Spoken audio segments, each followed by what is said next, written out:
Jim Farley, the CEO of Ford, has delivered a strong message to the unions, specifically the UAW.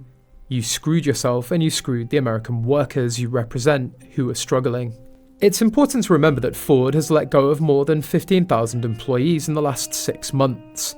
Not all of those employees are in the United States, the majority are in Europe. Additionally, Ford has closed 2 factories in Europe, one in Spain and one in Mexico. Ford has let go of thousands of employees in the United States. This is the anticipated outcome. The saying, "it just cannot afford staff," is unavoidable, and Ford would gladly replace people with these robots as soon as they're ready to work, whether they're made by Tesla bots or someone else bots. Human labour is currently just too expensive. We're not supporting this, or we're not against this. All we're doing is making this observation that this may be happening in the near future. According to Jim Farley, Ford's relationship with the UAW has changed as a result of the strike, and the company will need to consider where it will manufacture cars moving forward. Would it only produce cars in Mexico for the US market rather than in the US? They can follow in the footsteps of BYD and Tesla and set up factories in Mexico. Take a look at the situation. We're saying that although the UAW strikes are now in the past, their effects will still be felt for years to come. Similar situations occurred in Australia, where unions agreed to demand higher wages from Ford and General Motors, which have since vanished from the country. Ford just announced a halt to the construction of many new factories in America. Will these plants eventually be abandoned, or will Ford simply partner with BYD and Tesla to construct vast new auto factories in Mexico? Leading Chinese manufacturer of electric vehicles, BYD, is thinking about building a plant in Mexico. As the automaker looks to create an export hub to the United States, the CEO of the local affiliate told Nikkei. International brands need overseas manufacture, according to Zhu Zhou, BYD Mexico's country manager. Zhou continued, "Mexico is a major market with enormous potential, and I'd love to have a plant there." Regarding the volume of EV sales worldwide, BYD surpassed Tesla for the first time in the fourth quarter of 2023. However, the majority of BYD's passenger car sales occur in China. Only 8% of total sales last year came from other countries. In addition to increasing exports from China, BYD is constructing new operations abroad as part of its efforts to increase its worldwide footprint.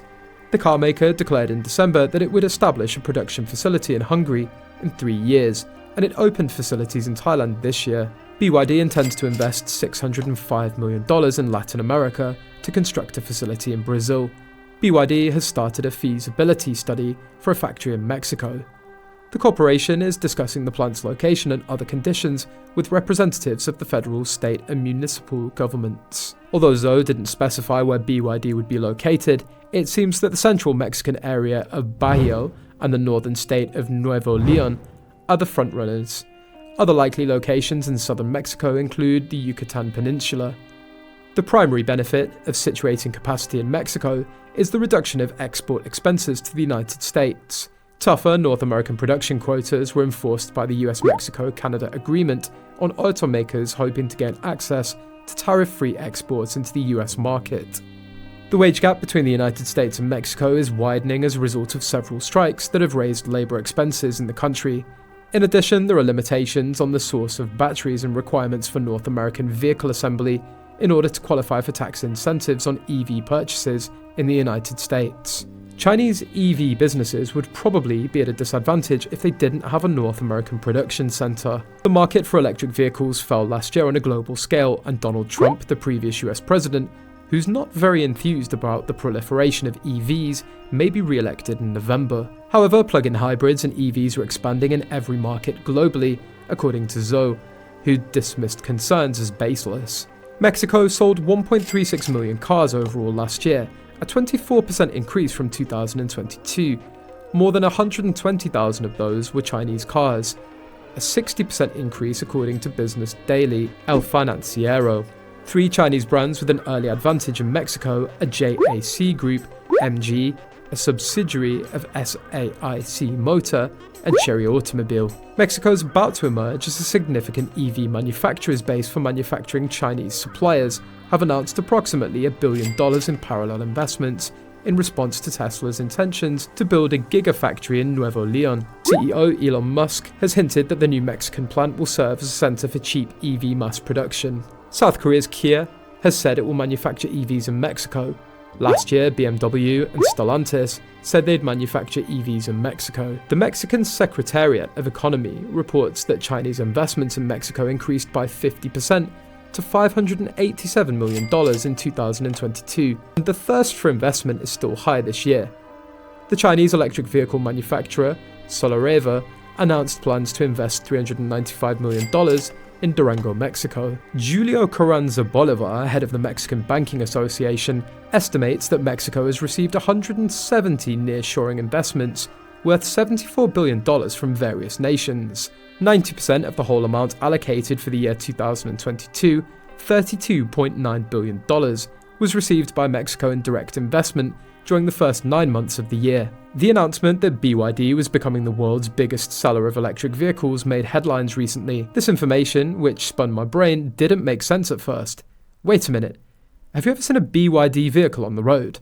How can they be more successful than Tesla? According to Joan Muller, this poses an existential threat to US automakers, even with the high import taxes they must contend with. She claims US automakers are fighting to compete with the drastically cheaper Chinese vehicles. The US sector is getting ready for what Carlos Tavares, CEO of Stellantis, refers to as a China offensive. In 2024, when people start complaining about unfair Chinese competitors snatching American employment, this will probably become a political issue. Building a wall around the US auto sector and shielding it from the consequences of low-cost competitors may entail further taxes on Chinese automobiles. Though it sounds tough, this is actually a show of weakness in the competitive arena. Besides, moving to Mexico is an all-too-easy way to avoid them. Definitely a reason for higher tariffs. In a capitalist society, this is not how you develop a strong competitive economy. It would conceal the root cause of the issue, which is a far more significant long-term strategic blunder. That is, rather than focusing on the needs of the customer, the majority of US and European automakers adopted a business model that suited their interests. Tariffs promote poor planning and a disinterest in the needs of the client. BYD got to the top spot because they have a completely different strategy than most US and European manufacturers. First, they haven't backed battery electric vehicles, BEV, over plug-in hybrid electric vehicles, PHEV. They have a blend of both in their lineups. Second, they focused on cheaper cars that can be easily adopted in the Chinese mass market. Vehicles that retail for sub $20,000. Compare this with Audi. They have an array of e-tron vehicles starting in the mid-70s, but mostly north of 100k, and only one plug-in hybrid. This approach of gaining quick payback in the high-end luxury vehicle market is comparable to Ford's concentration on the upper end. The Ford F-150 Lightning's manufacturing reduction was announced, and this was portrayed as proof that the US market for EVs was contracting. That may be the case, but how many consumers actually have that kind of money? Particularly for a car with a less than 250-mile range.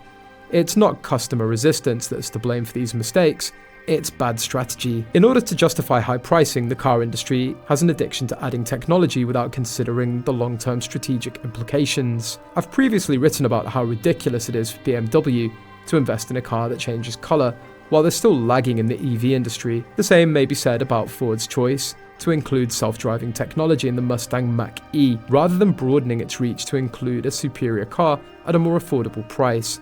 Thanks for watching.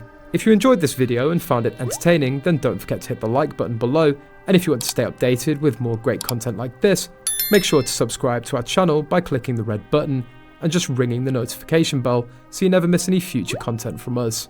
Your support means the world to us.